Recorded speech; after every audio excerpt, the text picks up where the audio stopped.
पूरी दुनिया की फैक्ट्री जो बन रहा था वह धीमे धीमे खाली हो रहा है। कंपनियां उस देश में डी रजिस्टर हो रही है, मतलब काम धंधा अपना बंद कर रही है। वह देश जिसका बॉर्डर 14 कंट्री से मिलता है, परंतु उसका विवाद 18 कंट्री से है और इससे उसके कैरेक्टर के बारे में मालूम पड़ता है। जिसकी सेना ने 1962 में लड़ाई जीती थी और उसके बाद आज तक कोई भी लड़ाई नहीं जीती, परंतु इतने सारे पड़ोसी देशों से विवाद के कारण और दुनिया को दिखाने के लिए अपनी सेना पर जरूरत से ज्यादा खर्च कर रहा है और जिसका इंपैक्ट उसकी इकोनॉमी पर आ रहा है। वह देश जिसका ईस्टर्न पार्ट बहुत ज्यादा डेवलप है, परंतु वेस्टर्न पार्ट उतना डेवलप नहीं है और उस पार्ट को डेवलप करने के लिए CPEC व BRI के कॉन्सेप्ट्स लेकर आए और जिस पर बहुत ज्यादा पैसा लग चुका है और जो अब संकट के घेरे में है। हाँ दोस्तों, आज हम लोग बात करेंगे चाइना के बारे में और चाइनीज इकोनॉमी के बारे में कि कैसे चाइना के अंदर अभी करंट में कुछ प्रॉब्लम्स हो रही है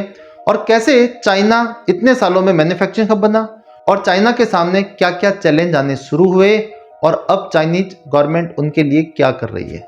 आगे बढ़ने से पहले दोस्तों चैनल को सब्सक्राइब कर लें, इसे शेयर करें, क्योंकि आपके लिए इसकी कॉस्ट कुछ भी नहीं है, परंतु हमारे लिए ये बहुत मायने रखता है। इकोनॉमी और पॉलिटिक्स दोनों आपस में कनेक्टेड हैं। जिस देश की इकोनॉमी जितनी ज्यादा अच्छी होगी उस देश की पॉलिटिक्स में भी उतनी ही धाक रहेगी और जिस देश की इकोनॉमी फैल रहेगी उसकी धीमे धीमे पॉलिटिकल पावर भी कम होती जाएगी और चाइना के साथ भी कुछ ऐसा ही हो रहा है और इस वीडियो में हम यही डिस्कस करने जा रहे हैं। पार्ट 1 के अंदर हम ये डिस्कस करेंगे कि अभी चाइना में ऐसा क्या हो गया जिसके कारण हम लोग इस पर डिस्कस कर रहे हैं। हाल ही में चाइना के संघाई रियल एस्टेट मार्केट में एक बिजनेसमैन ने एक वीडियो बनाया और वह वीडियो सोशल मीडिया पे अपलोड कर दिया और एक दिन के अंदर उसके 15 मिलियन व्यू हो गए। इससे पूरी दुनिया के अंदर यह तहलका मच गया कि क्या सच में चाइना की हालत इतनी खराब हो चुकी है।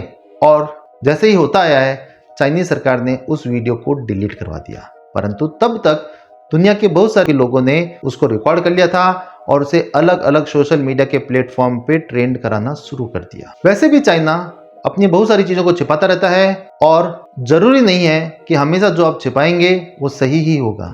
दरअसल इस वीडियो में एक मार्केट के बारे में बताया गया था कि इस एरिया के अंदर ज्यादातर बड़ी बड़ी कंपनीज के CEO रहते थे और उनके फ्लैट हाउस ये सारे फुल बुक रहते थे और वह जगह इतनी महंगी थी कि लगभग $10,000 का वहां पर रेंट था और तब भी आपको वहां पर जगह नहीं मिलती थी। तो इस कारण वह पूरा एरिया बहुत ज्यादा डेवलप हो गया था क्योंकि चाइना के बड़े बड़े रिटेलर्स, बड़े बड़े बिजनेसमैन वहां पर आ चुके थे और एक तरह से वो जगह अपने आप में एक इकोनॉमिक एक्टिविटीज का हब बन गया था।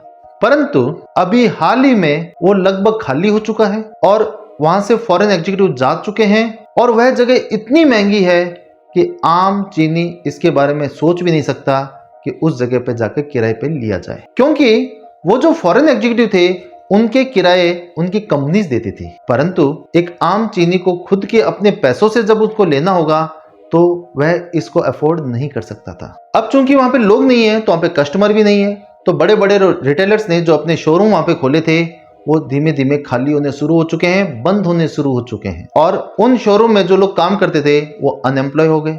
उन कंपनी को जिन बैंकों ने लोन दिए थे उनके लोन भी डिफॉल्ट होने शुरू हो चुके हैं और इससे उन कंपनियों के प्रॉफिट काफी कम हो गए और कई कंपनियां तो बंद हो चुकी है। जोबाई कंपनी है, इसकी रेवेन्यू 30% कम हुई है, परंतु इसका प्रॉफिट 50% तक कम हो चुका है। क्या जोबाई के स्टोर जो संघाई में है उनके साथ ऐसी प्रॉब्लम हुई है? नहीं। और चाइना के अलग अलग सिटी के अंदर भी जो उनके स्टोर है उनके साथ भी इस टाइप की प्रॉब्लम्स हो रही है। तो ये अपना भी इंडिकेटर है कि कुछ तो दाल में काला है।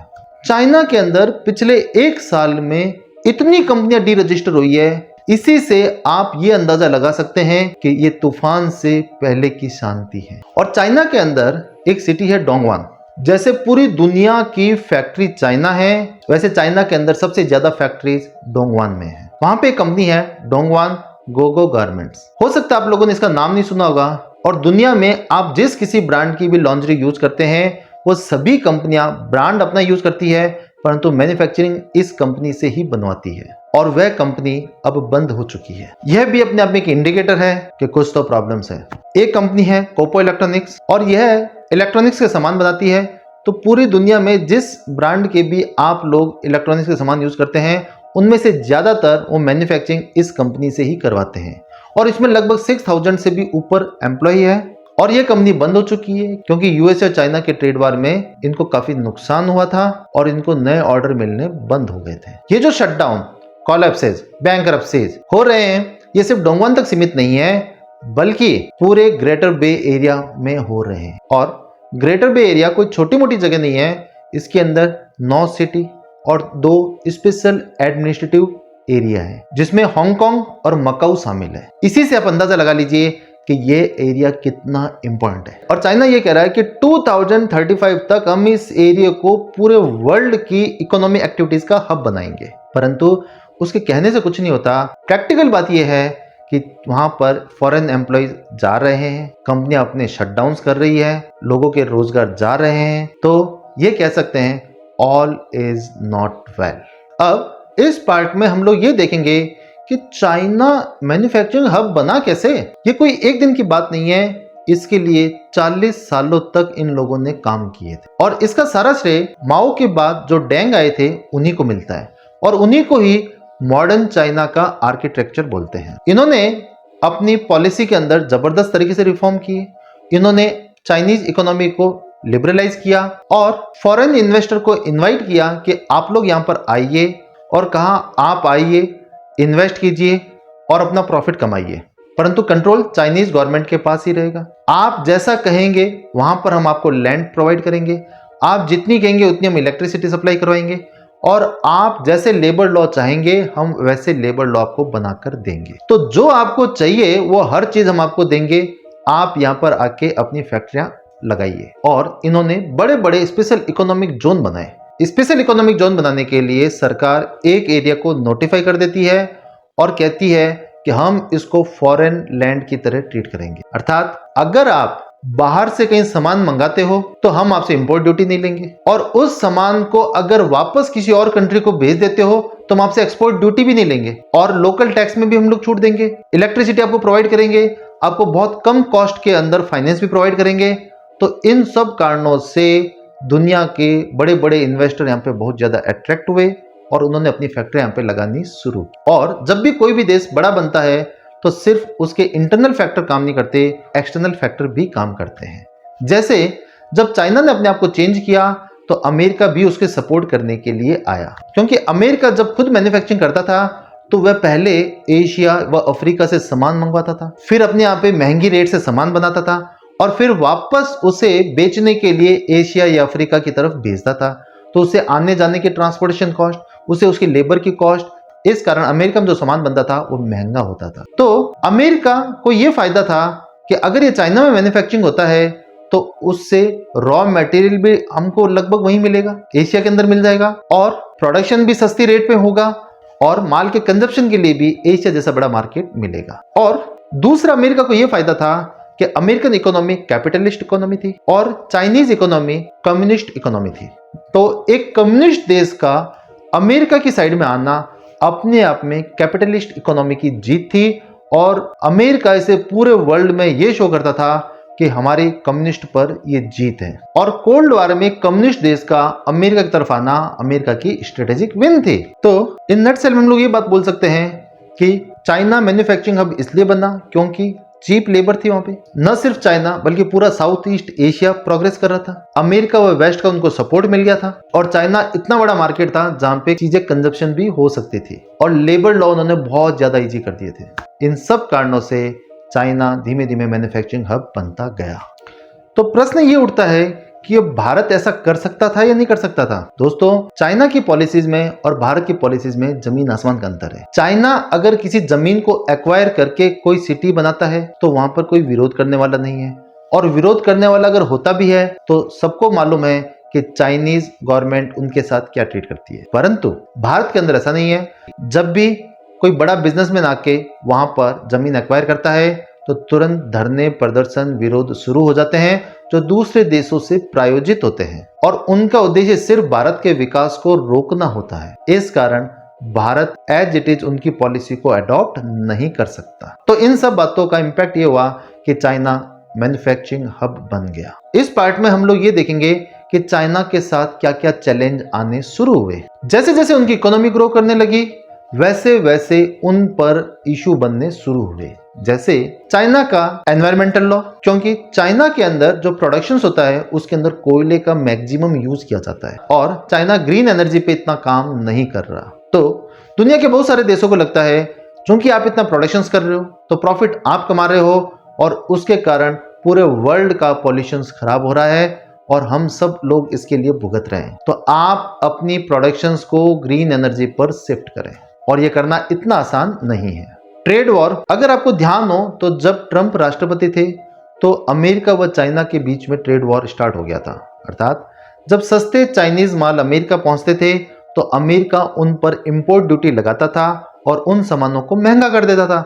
इससे दूसरे देशों के प्रोडक्ट सस्ते होने शुरू हुए और अमेरिकन कंपनियों के खुद के प्रोडक्ट सस्ते होने शुरू हो गए और इस कारण चाइनीज प्रोडक्ट को नुकसान होना शुरू हो गया और इस कारण चाइना का एक्सपोर्ट कम होना शुरू हुआ।